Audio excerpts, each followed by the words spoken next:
the full detailed story of Tyler and how he survived his deadly plot of his friends. He never saw it coming. Tyler James wasn't rich. He didn't come from privilege, but he had something that made people pay attention: drive. At just 22 years old, he had clawed his way out of a rough neighborhood, graduated top of his class, landed a tech internship that turned full-time, and had just moved into a small but clean apartment in the city. But Tyler never let success change who he was. He stayed close to his roots, and maybe that's where he made his biggest mistake. Because the people he kept closest, the ones he grew up with, the ones he called family, they weren't clapping for him. They were counting his wins and resenting every single one. There were 4 of them: Marcus, Leon, Daryl, and Reese. They'd known each other since middle school. They'd walked home together, skipped class together, and even got into a few fights together. They shared secrets, crushes, dreams. But as Tyler began rising, the dynamic shifted. He didn't realize it at first. The jokes got sharper. Damn, Mr. Big Time got his own apartment now. Or, look at you with your little tech job. You too good for us now. They said it with smiles, but their eyes never smiled. Tyler shrugged it off. Though they were just playing, he still invited them over, still lent them money when they needed it, still picked up the check when they went out to eat. He thought loyalty ran both ways. It didn't. Behind his back, they had started a private group chat without him. They called it Plan B. At first, it was just trash talk, jokes, but the tone shifted.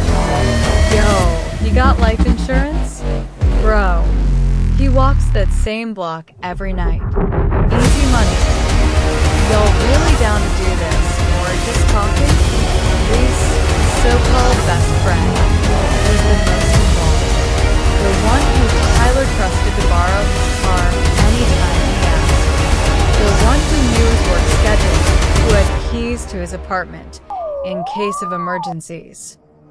Reese was the one who suggested the plan to lure Tyler into his apartment so that they could hurt him just enough to get the cash.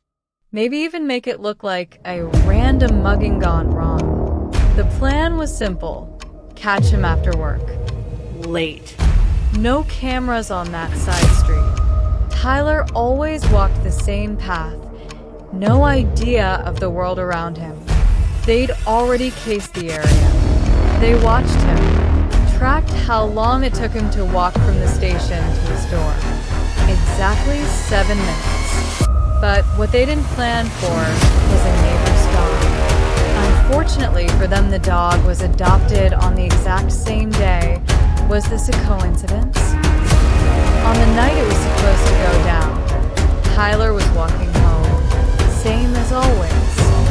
Reese had texted, "You good?" Tyler replied, "Almost home." That was the signal. As Tyler turned the corner, the group emerged from behind a dumpster, masks on, weapons in hand. But just as they stepped out, the newly adopted dog from the yard started to bark loud and stopped. Lights came on.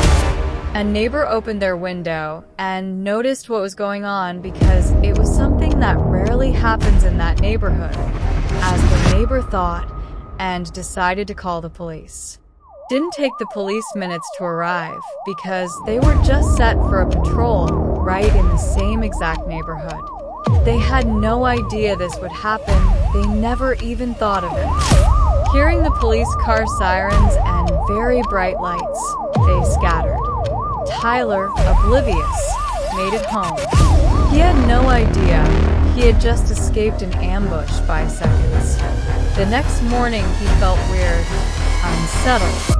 Reese was acting distant, and for the first time, Tyler noticed how quiet the group chat had gotten.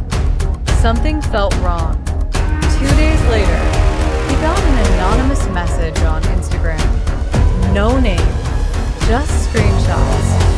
Screenshots of the chat, the plan, the map, his name. At first, he thought it was fake, some kind of prank. But then he saw Reese's phone number at the top of the chat. The timestamp, the full blueprint of his own murder, typed casually by people he had once shared his room with. He took everything to the police. They hesitated, said it could be a hoax. But when forensic techs pulled the chat history from the iCloud backups and found Reese's fingerprints on a knife stashed near the ambush site, everything changed. All four were arrested, charged with conspiracy to commit murder, attempted robbery, and premeditation. They turned on each other within days. No loyalty, no codes, just fear. But Tyler was never the same. He didn't attend the trial, couldn't bring himself to hear them speak. People who used to call his mother mom. People who sat at his dinner table. He moved out of the city, deleted his socials, changed his number. He speaks to no one from his past. When asked later if he forgave them, he said, "No. Forgiveness is something you give to people who made a mistake. This wasn't a mistake. This was a decision. A plan. I was sleeping beside enemies, and they smiled in my face while they sharpened their knives. Let this be a warning. Sometimes the people closest to you don't even want your success. They're just counting your steps, waiting for you to slip. Be careful of the ones you call your friends. Watch out for those portraying to be there for you, claiming they love and support you. Most times they don't even mean well for you. Because jealousy doesn't always come from strangers. And love doesn't always mean loyalty. Thanks for watching, like and subscribe for more stories, and let me know in the comment section